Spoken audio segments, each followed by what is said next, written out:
Hi,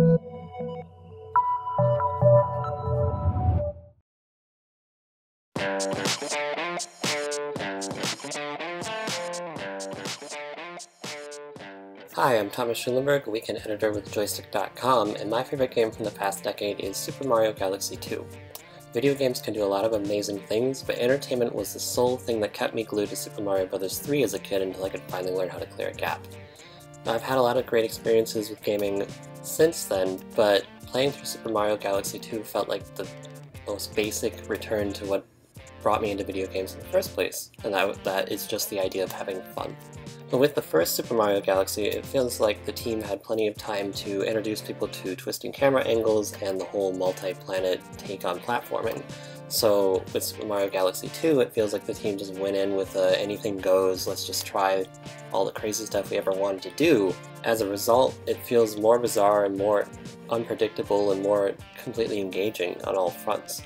I don't really need to be convinced that a Mario universe is realistic or inhabitable, and Galaxy 2 felt completely aware of that and just ran with whatever crazy ideas it wanted to, and as a result it completely enraptured me throughout the whole game.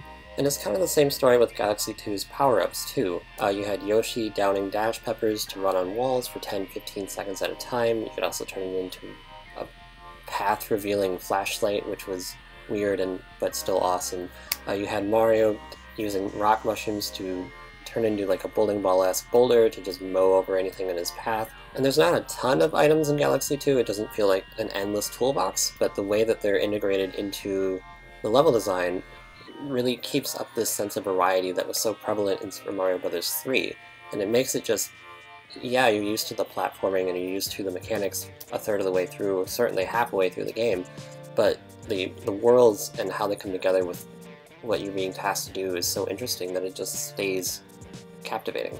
And another strength I loved about Galaxy 2 is that it just felt so indifferent toward what the rest of the industry was doing at the time. There's no emphasis on a huge, realistic sandbox world, there's no emphasis on a dark and gritty story, there's not even really a focus on Mario being the savior of the world. It's just, here's a bunch of stuff to run through, here's some cool items to use, here's a Yoshi, have fun.